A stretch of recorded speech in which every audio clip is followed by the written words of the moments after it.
है और यह किट प्रत्येक विद्यालय को दी जाने वाली है। इसमें टोटल 11 आइटम्स हैं, 11 सामग्री हैं, प्रत्येक स्कूल में दी जाने वाली है। किट को देखकर बेहतर समझने के लिए किट में एक मैनुअल भी दिया हुआ है। वैसे तो हम पूरी आपको ये समझा रहे हैं, पूरी इसका प्रयोग समझा रहे हैं, लेकिन ये मैनुअल दिया किस आइटम का प्रयोग, अगर आप नहीं जान पा रहे तो इसका अध्ययन करें। इसमें साफ लिखा हुआ है कि हमें 11 आइटम्स का प्रयोग कैसे कैसे करना है। इसमें कुछ एक्टिविटीज भी दिए हैं। वैसे शॉर्ट में मैं समझा रहा हूं, लेकिन और भी इसको पढ़ने से आपको और सारी कई एक्टिविटियां क्लियर होंगी। तो इसके अंदर एक मैनुअल भी दिया हुआ है और आप इसका प्रयोग करें तो एक दिन पूर्व अपने विद्यालय में तैयारी करके जाएं। चलें सर, ये पूरा एक चित्र है। अब देखिए 11 आइटम कौन कौन सा, हम एक एक करके डिस्कस करते हैं। पहला आइटम क्या है? ठोस आकृतियां। देखो ये किट आपको किसने डिजाइन की है? NCERT। लिखना चाहो तो लिख लें, NCERT। क्या इसका फुल फॉर्म जानते हैं आप? National council of educational teachers training, नहीं रिसर्च एंड एक मिनट भूल गया कहां पे, सही बना लो। N से नेशनल हो गया, C से काउंसिल हो गया, NCE, E से एजुकेशन हो गया, T से training and research, NCERT। R से रिसर्च एंड T से ट्रेनिंग। ठीक है ना? ये हमारी नेशनल लेवल की बॉडी है जो पाठ्यक्रम से संबंधित कार्य इसका है। तो ये NCERT, क्योंकि आपको पता हो अगले वर्ष हम NCERT कक्षा 1 पर जा रहे हैं, तो ये NCERT की किट डेवलप की गई है। पहला है आपके पास ठोस आकृतियां। ठोस आकृतियां यानी कि त्रिविमीय आकृतियां।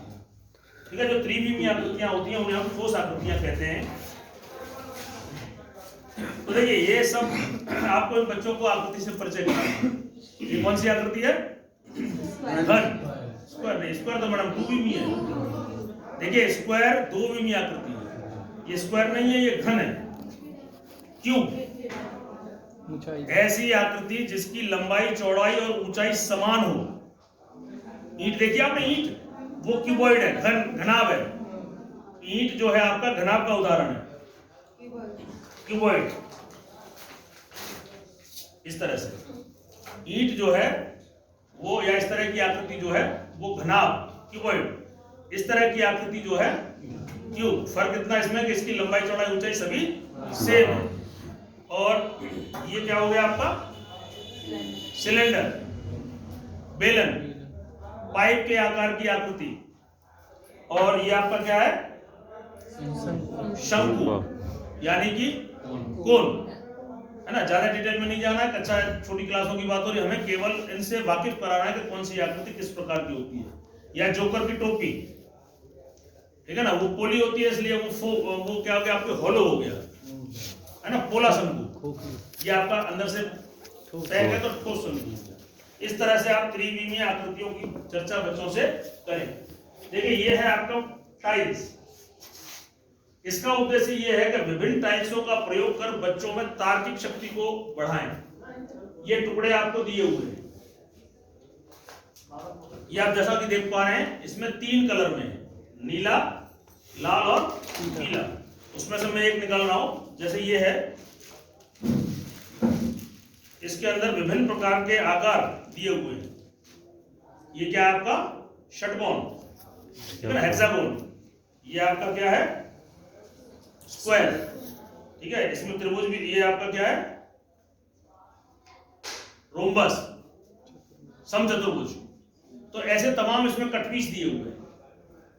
3 रंगों में दिए हैं, पीला, लाल और पीला, लाल और नीला। तो आप इस तरह से आप एक पैटर्न आप बना दीजिए स्वयं। ये हो सकता है, इसके अलग हो सकता है। आपने एक पैटर्न बना के वहां नीचे रख दिया या टेबल पर रख दिया, और आपने ये दूसरे सारे टुकड़े इसको फेंक दिए, यहां पर रख दिए, और आप बच्चों से कहें कि आप इनमें से टुकड़ों को छांटिए और ऐसा पैटर्न बना के दीजिए। तो बच्चा क्या करेगा? पहले षटकोण उठाएगा, फिर त्रिभुज उठाएगा, दिमाग लगाएगा कि इसमें ये सेट करना है, यहाँ पे इसके बाद बिल्कुल नीला सेट करना है, फिर ये सेट करना है। वो क्या करेगा? सोचेगा, चिंतन मंथन करके उसको बनाने का प्रयास करेगा। कभी कोई टुकड़ा ले लेगा, सेट नहीं होगा, हटाएगा, फिर वो दूसरा टुकड़ा लेगा, सेट करेगा। अब ऐसा आपका IQ बड़ा है तो आप तो पहले इसमें से देख लेंगे सेट नहीं होगा, एक बच्चा जो 1, 2, 5 की बात कर रहे, छोटा बच्चा है, तो वो लगा के देखेगा, अरे ये तो बड़ा पड़ गया, हटाएगा दूसरा। कुल मिलाकर के वो कहते हैं बार बार प्रयास करने के बाद वो एक सफलता पालेगा और स्टाइल्स को वो बना पाएगा। उससे इनका उद्देश्य जो है बच्चे में तार्किक शक्ति को डेवलप करना है। नेक्स्ट है आपका स्टाम्प। देखिए स्टाम्प के माध्यम से आप 2D 3D का कॉन्सेप्ट और क्लियर कर सकते हैं। जैसा कि मैंने अभी आपको यहाँ बताया था कि हाथी स्वयं में 3D है और हाथी का चित्र 2D है। इसी कॉन्सेप्ट को मैं और ज्यादा क्लियर कर रहा हूं आपसे। देखिए ये जो है स्टाम्प पैड है, जिस तरह आप अपने मोहर लगाने के लिए जिस पैड का प्रयोग करते हैं ठीक वही है, केवल 2 रंगों में दिया है। इसमें हमें कई सारी एक्टिविटी करानी है। बच्चों से पूछेंगे ये क्या है, अभी बच्चों को थोड़ी देर पहले हमने बताया क्या है, ये कीबोर्ड है, घनाभ, यही वही है ना। अब आपने क्या किया, घनाभ के किसी भी एक सरफेस को ले लिया, चाहिए ले लो चाहिए ले लो, कोई एक सरफेस ले लिया और आपने इस पर प्रिंट किया और प्रिंट करके उसकी कॉपी पे लगाया, तो कॉपी पे कौन सी आकृति बनेगी, ये बनेगी रेक्टेंगल, रेक्टेंगल ही तो बनेगा।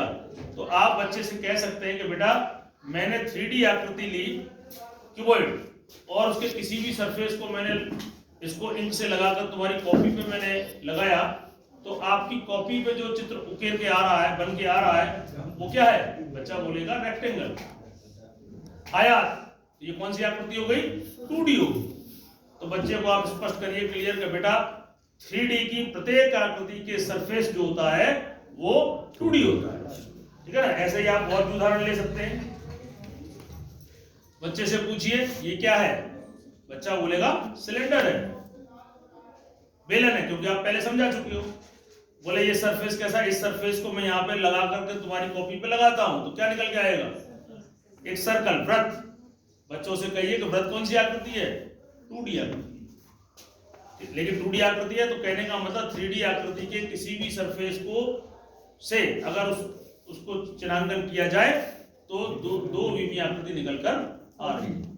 लेकिन फिर जैसे अब ये साइड का, ये इधर का है, इस सरफेस को लगा के करो तो ऐसा नहीं करना है, बच्चे को भ्रमित नहीं करना है, ठीक है ना। बता आप क्या है ये, आपको ऐसी आकृतियां स्पष्ट करनी है जो सुस्पष्ट आकृतियां बने, वृत्त है, त्रिभुज है, आयत है, वर्ग है, ठीक है ना। हमारा कॉन्सेप्ट बच्चे को 2D और 3D में कॉन्सेप्ट को क्लियर करना है, तो इसके माध्यम से आप 2D 3D को क्लियर कर पाएंगे। चलें सर आगे।